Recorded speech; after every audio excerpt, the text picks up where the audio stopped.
अरे खींच के ना मार देले बाकीपुर के जनता चमाटा ही हंस देले रिंकिया के पापा। आज के जीत का श्रेय जन स्वराज के जीत का श्रेय बाकीपुर की जनता को जाता है। मैं ये कह रहा था कि अब जो जनता है वो मन की बात नहीं सुनेगी। मन की बात किया था तूने, जन की बात हमारी होगी।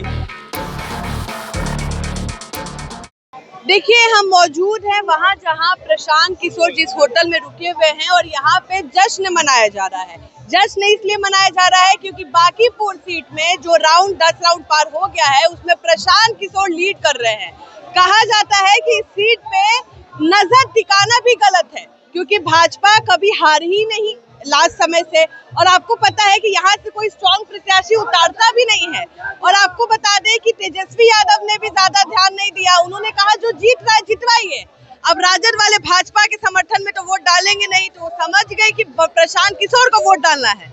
और जो बीजेपी से जो उनके वोटर नाराज थे, जो कह रहे थे कि एक बार बीजेपी को सबक सिखाना है, वो प्रशांत किशोर की तरफ बदलाव का नाम लेके उन्होंने उनके खाते में वोट डाला है। अब सोचिए जो राउंड अभी तक आया है वो सब भाजपा का गढ़ कहलाता है। अभी आप समझिए मुसल्लापुर हाट हो, सब्जी बाग हो, ये अभी बाकी है। अगर वहां पे भी आगे होते हैं, अभी 5000 का मार्जिन दिख रहा है क्योंकि डिफरेंस है। अगर 10,000 मार्जिन पार करते हैं तो प्रशांत किशोर लीड पे हो जाएंगे। ठीक है, हमारे साथ मौजूद है एडिटर इन चीफ सर। क्या लग रहा है माहौल देख के? देखिए 10वें राउंड तक वो 6200 वोटों से आगे हैं, तो इसकी भरपाई अब नहीं हो पाएगी क्योंकि पहले जो गिनती हुई है वो बीजेपी के प्रभाव वाले इलाके की ईवीएम की गिनती हुई है। उसमें प्रशांत किशोर बीजेपी को पछाड़ते हुए दिखाई दे रहे हैं। हमारे रैंडम सर्वे में भी बीजेपी से नाराज कार्यकर्ता बोल रहे थे कि बदलाव चाहिए, एक ऐसा नेता होना चाहिए जो विपक्ष की आवाज बन सके। बीजेपी के लोग चाहते थे कि बीजेपी सरकार पर कंट्रोल रहे विपक्ष का, ताकि सरकार ठीक से काम करे। तो मुझे लग रहा था कि अभी बोल रहे हैं बाद में वोट देंगे नहीं, लेकिन बोला भी और वोट भी दे दिया। और आरजेडी के पूरे वोटर्स एक गोलबंद हो गए प्रशांत किशोर के पक्ष में, क्योंकि उनको पता था कि आरजेडी को जितना नहीं है तो क्यों वोट बेकार करें, बीजेपी को हराने का मौका है। प्रशांत किशोर जैसा उम्मीदवार हमेशा थोड़े मिलता है, तो प्रशांत किशोर अगर हार जाते तो दोबारा वो हिम्मत ही नहीं करते बिहार विधानसभा में, बिल्कुल राजनीति करने की हिम्मत नहीं करते। तो बिहार की जनता ने उनको मौका दिया है कि भाई आपको मौका देते हैं, आप बिहार में राजनीति करिए, और एक सीट जीतने का बहुत बड़ा मैसेज है। सर ये किसके नाक पे दम करेंगे विधायक बन के? विधायक बन के ये सरकार के नाक में दम करेंगे, लेकिन तेजस्वी यादव का अस्तित्व खतरे में है। अब तेजस्वी यादव की जगह प्रशांत किशोर ने ले लिया है। अगर तेजस्वी यादव ऐसे ही ढीले ढाले रहे तो प्रशांत किशोर को ही बीजेपी का विकल्प माना जाएगा, और प्रशांत किशोर तेजस्वी यादव में तुलना जब होगी तो प्रशांत किशोर भारी पड़ेंगे। पढ़े लिखे हैं, बड़ा नाम है और बड़े बड़े वादे भी करना जानते हैं। अब विधायक चुने जा रहे हैं तो बाकीपुर में वो क्या कमाल दिखाते हैं उस पर उनका राजनीतिक भविष्य निर्भर करेगा। अभी देखिए जश्न का माहौल है। जन स्वराज के नेता प्रशांत किशोर इसी होटल में ठहरे हुए हैं और उनके हजारों समर्थक यहाँ पहुंच गए हैं और वो जश्न मना रहे हैं। वो जीत मान कर चल रहे हैं कि जीत हो गई, और इस 6200 के वोट के अंतर को पाटना बीजेपी के लिए मुश्किल होगा, क्योंकि अभी तो ईवीएम खुलना है सब्जी बाग का, अभी आगे ईवीएम खुलना है मीठापुर का जो आरजेडी का प्रभाव वाला इलाका है। वहां तो प्रशांत किशोर और भारी पड़ सकते हैं। पहले भी मैंने कहा था कि अगर आरजेडी को 10,000 पर समेट दिया प्रशांत किशोर ने तो बाजी मार लेंगे, और वही होता हुआ दिखाई दे रहा है। आरजेडी को 10वें राउंड तक 2500 वोट मिले हैं।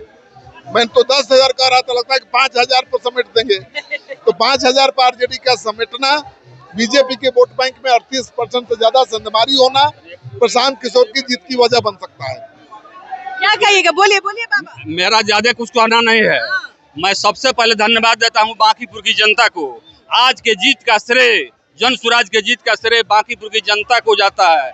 बाकीपुर की जनता ने साबित कर दिया कि दही चूड़ा राज के, वोटवा जन स्वराज के, वोट के चोट से भाजपा के नोट को खत्म कर दिया है और साबित कर दिया है कि देश में नोट नहीं चलेगा, वोट चलेगा। और गढ़ किसी राजा का गढ़ होता है, गढ़ राजा का होता है, जनता का गढ़ होता है। यहाँ गढ़ किसी राजा का नहीं था, गढ़ जनता का थी और लोगों ने साबित कर दिया कि गढ़ राजा का नहीं जनता का है। इसके लिए धन्यवाद। देखिए अभी एक बार फिर से दिखा दीजिए, अखंड प्रताप ओझा जी हमारे सहयोगी हैं, दिखाइए कि जन सुराज के दफ्तर में क्या माहौल है। तो जन सुराज का ये टेम्पररी दफ्तर है, होटल को दफ्तर में चुनाव के दौरान बदल दिया था और यहाँ सैकड़ों समर्थक पहुंच गए हैं, अबीर गुलाल खेल रहे हैं, होली वाला माहौल है, जश्न मना रहे हैं, काफी उत्साह है जन सुराजियों में। तो देखिए होली गा रहे हैं। रिंकिया के पापा जय जय जय हनुमान गोसाई, भाजपा के जन सुराज हराई। अरे खींच के ना मार देले बाकीपुर के जनता चमाटा, ही हंस देले रिंकिया के पापा, ही हंस देले। बक्सर के लाल प्रशांत किशोर का जीत ये सम्राट की हार है। क्या कि रिंकिया के पापा वाला गीत ये लोग गा रहे हैं, वो मनोज तिवारी के गीत है। खींच के तमाचा ही हंस देले, अरे रिंकिया के पापा ही हंस देले।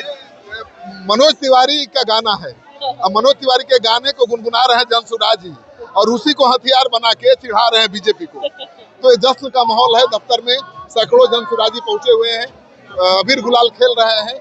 अब थोड़ी देर में फाइनल नतीजा भी सामने आ जाएगा, लेकिन जो बढ़त प्रशांत किशोर ने बनाया है उनको पीछे छोड़ना अब मुश्किल लग रहा है।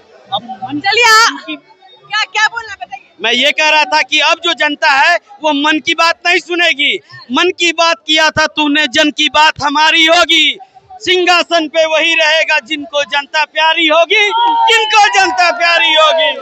जय बिहार, जय जनता। चलिए आप सुन रहे थे, आप क्या सोचते हैं हमें जरूर बताएं। ऐसी और खबरों के लिए देखते रहिए सनमार्ग नेटवर्क के अन्य डिजिटल प्लेटफॉर्म्स।